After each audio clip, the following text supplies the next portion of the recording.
Béni soit celui qui vient au nom du Seigneur.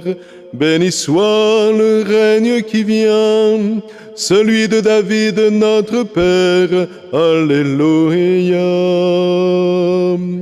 Alléluia, Alléluia, Alléluia.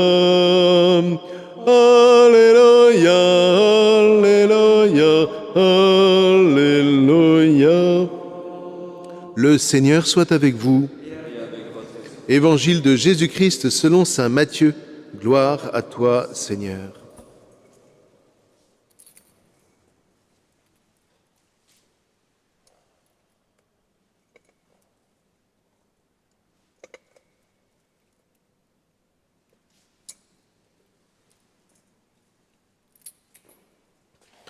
En ce temps-là, Jésus disait à ses disciples: quand le Fils de l'homme viendra dans sa gloire et tous ses anges avec lui, alors il siégera sur son trône de gloire.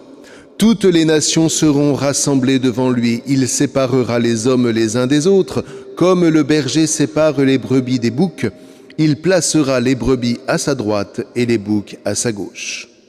Alors le roi dira à ceux qui seront à sa droite: venez les bénis de mon Père, recevez en héritage le royaume préparé pour vous depuis la fondation du monde. Car j'avais faim et vous m'avez donné à manger, j'avais soif et vous m'avez donné à boire, j'étais un étranger et vous m'avez accueilli, j'étais nu et vous m'avez habillé, j'étais malade et vous m'avez visité, j'étais en prison et vous êtes venus jusqu'à moi. Alors les justes lui répondront: Seigneur, quand est-ce que nous t'avons vu? Tu avais donc faim et nous t'avons nourri? Tu avais soif et nous t'avons donné à boire? Tu étais un étranger et nous t'avons accueilli? Tu étais nu et nous t'avons habillé? Tu étais malade ou en prison? Quand sommes-nous venus jusqu'à toi? Et le roi leur répondra: Amen, je vous le dis. Chaque fois que vous l'avez fait à l'un de ces plus petits de mes frères, c'est à moi que vous l'avez fait. Alors il dira à ceux qui seront à sa gauche: allez-vous-en loin de moi, vous les maudits, dans le feu éternel préparé pour le diable et ses anges. Car j'avais faim et vous ne m'avez pas donné à manger, j'avais soif et vous ne m'avez pas donné à boire. J'étais un étranger et vous ne m'avez pas accueilli, j'étais nu et vous ne m'avez pas habillé. J'étais malade et en prison et vous ne m'avez pas visité. Alors ils répondront eux aussi: Seigneur, quand avons-nous vu avoir faim, avoir soif, être nus, étrangers, malades ou en prison, sans nous mettre à ton service? Il leur répondra: Amen, je vous le dis, chaque fois que vous ne l'avez pas fait à l'un de ces plus petits, c'est à moi que vous ne l'avez pas fait. Et ils s'en iront, ceux-ci au châtiment éternel et les justes à la vie éternelle. Acclamons la parole de Dieu. Louange à toi, Seigneur Jésus.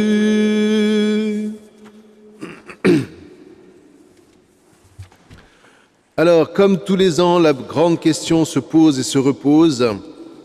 Oui, le Christ est roi, mais que veut dire être roi? Que veut dire être roi?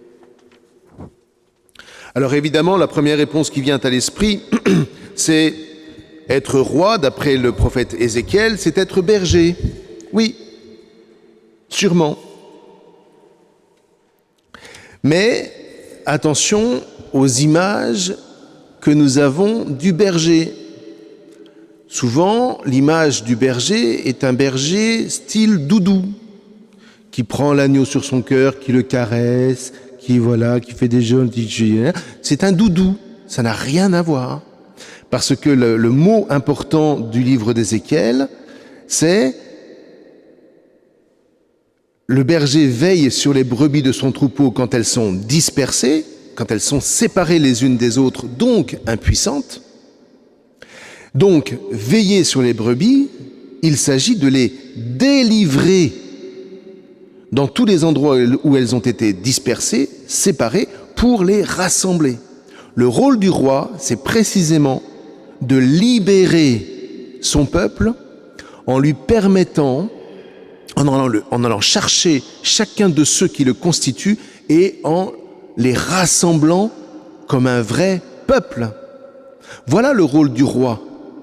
Sinon, ça n'est rien qu'un ministre qui, dans le fond, gère la société, qui administre la société. Mais ça n'est pas un roi.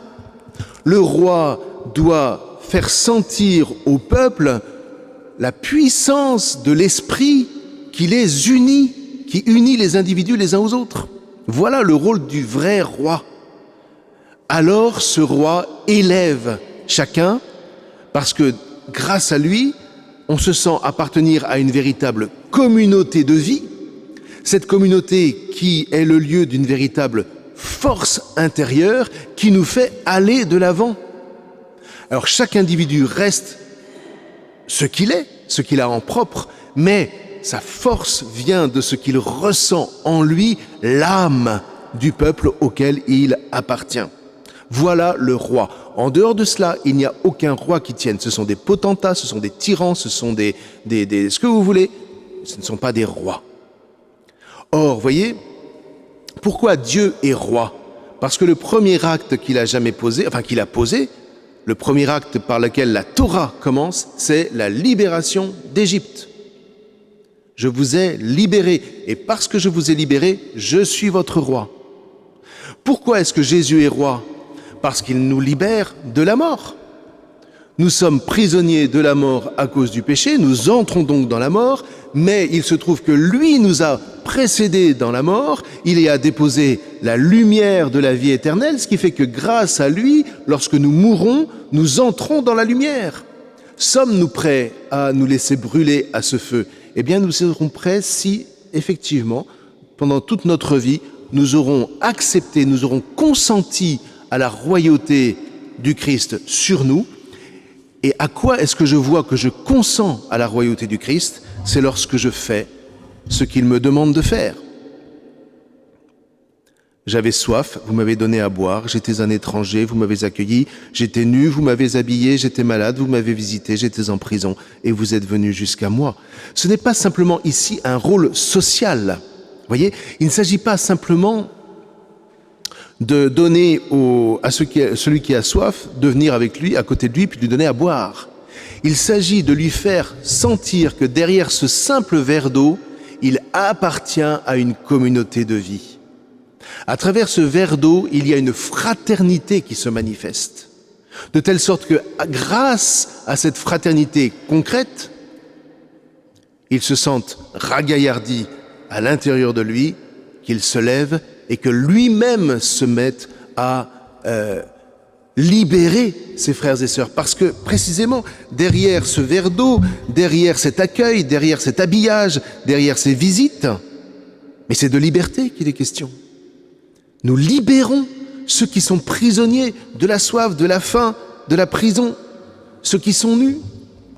Nous les libérons au nom du Christ, de telle sorte qu'ils puissent se mettre en marche et, se sentant appartenir à cette communauté qui est l'Église, ils puissent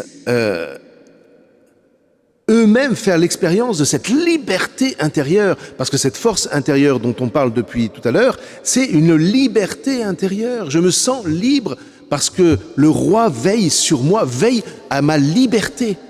Et ce qu'il me demande, c'est que, à mon tour, au nom du roi, je libère ceux qui sont autour de moi, au nom du roi. Et voyez, quand on parle d'évangélisation, quand on parle de mission, etc., il ne s'agit pas simplement d'annoncer une doctrine, fût-elle kérigmatique. Il s'agit d'avoir conscience qu'en appartenant à l'Église du Christ, dont le Christ est la tête, dont le Christ est le chef, dont il est le roi, j'ai pour mission de libérer mes frères et sœurs à travers une présence fraternelle où ils puissent te dire « là, Dieu réside » et là, j'ai envie de monter pour que Dieu réside aussi en moi. Si je suis dans ce mouvement, alors je peux célébrer l'Eucharistie en toute vérité. Car l'Eucharistie, c'est le sacrement de ma libération de toute mort, de façon à ce que, à mon tour, je puisse libérer mes frères et sœurs au nom du Christ et leur montrer le chemin de ce sommet de l'existence qui est la gratitude envers ce Dieu roi qui nous a sauvés. Amen.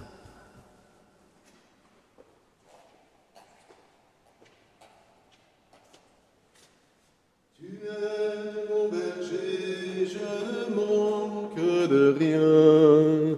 Ta main me conduit vers l'eau vive.